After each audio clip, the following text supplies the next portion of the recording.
Greetings, it's Mrs. Bruno, and I'm here to help you with your word matrix activity. So, today we went over a presentation titled Positive and Negative Connotations, and pretty much it was a guide on how word choice shapes meaning. Okay, so again, this is a revived lesson. So, ultimately, um, we are working on a concept that we need to improve on. Okay, and that concept is RL 910.4, reading literature, whereas we need to improve on determining the meaning of words and phrases as they are used in the text, including figurative and connotative meanings, analyze the cumulative impact of specific word choices on meaning and tone. So again, once we did the benchmark exam, we pulled the data and we noticed that this was one of the three concepts where we need to improve in, okay? So I'm just perusing through this presentation. Feel free to take notes and pause. Otherwise, it's in your notebook. All right, so you've been issued the word matrix link. And the first thing that you need to do after clicking on it is type in your full name, okay? You want to ensure that you do that and then click submit. Once you do that and click submit, you're going to notice that there are three options. We're going to choose the first option where we're going to click here to organize words by connotation. Okay. Now you have a set of instructions. However, I'm going to model the way that I would like for you to do this. But at the same time, you can reflect on these directions in regards to how to maneuver the words and add your explanations within this interactive tool. So I'm going to close the window right here.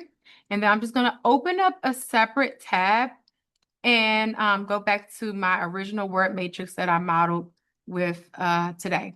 So for instance, we have verbal expression, sad, happy, good, bad, angry, fear, selection, okay? And then you can even click on new concept where I believe you can make your own list. But at the end of the day, I need for you to ensure that you select three different concepts to engage with this word matrix tool. So for instance, verbal expression, okay? We already went over grumble, okay? So now that means that you all would have to do, or hypothetically, if you were me, I would have to ensure that I would take note of all of these words underneath a verbal expression. So I'm going to go ahead and choose nag, okay? And when I hear nag, I feel as if it's more so a negative connotation because it's pretty much the act of irritating someone, being a nuisance, being bothersome, and so forth. That's not a word that typically generates, positive feelings and so forth. It's kind of, it suggests, irritation, pestering, or someone being overbearing and so forth. Okay.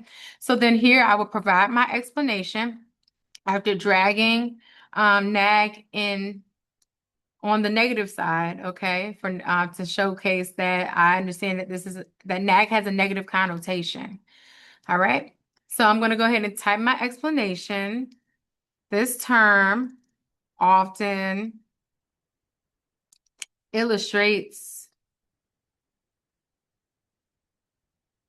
irritation, pestering, okay, or someone being overbearing. Okay. Then I'm just going to click save. Okay. And move forward. All right. Okay. And then again, I would have to do the rest. This is a video tutorial, just modeling how to do the activity. So I'm going to pause here. But again, I would have to go through and do the rest of these terms under verbal expression. So then I'll click on start a new concept. You will not lose anything, I promise you. Okay. And I'll let's go to happy. Okay. So earlier, we did jolly. Okay. So I'm going to choose buoyant. And usually when something is buoyant, it's kind of bouncy, it's floaty. Okay. So that's kind of positive. All right. Okay. Um, and it also demonstrates cheerfulness or being optimistic, light-spirited, and so forth. Okay. So I'm going to go ahead and put buoyant on the positive side, and then I'm going to produce my explanation. Okay, excuse me. This term often suggests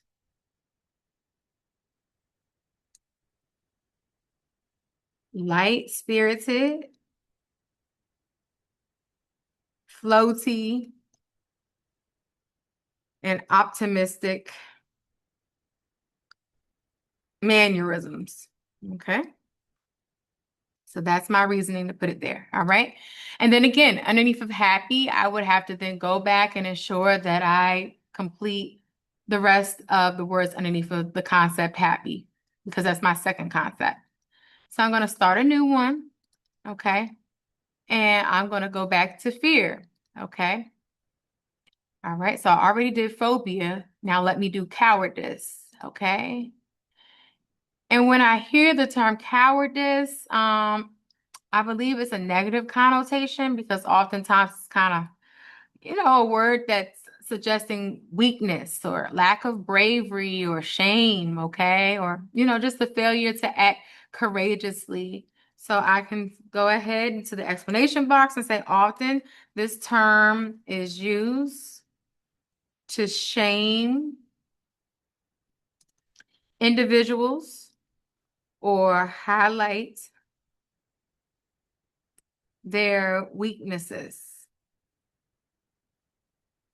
Or highlight their weakness. All right. So I'll click save. Okay. And then again, this is the third concept. So I would have to ensure that I would do the remaining uh, vocabulary that's in this particular concept. All right. So again, I just modeled three different concepts, but I pulled out, an additional word within it. So ultimately, once you're finished, and you do all the words for each of the concepts that you've chosen, remember no more than three, then you can click the print icon. And once you click the print icon, it's going to show me pretty much your explanations in regards to why you place each word either as a negative or positive connotation. All right. Well, thank you for your time. Be sure to download this PDF and upload it to Pearson. You'll submit this as your grade and for a grade, and we'll be good to go. All right. Thank you for your time. Toodles.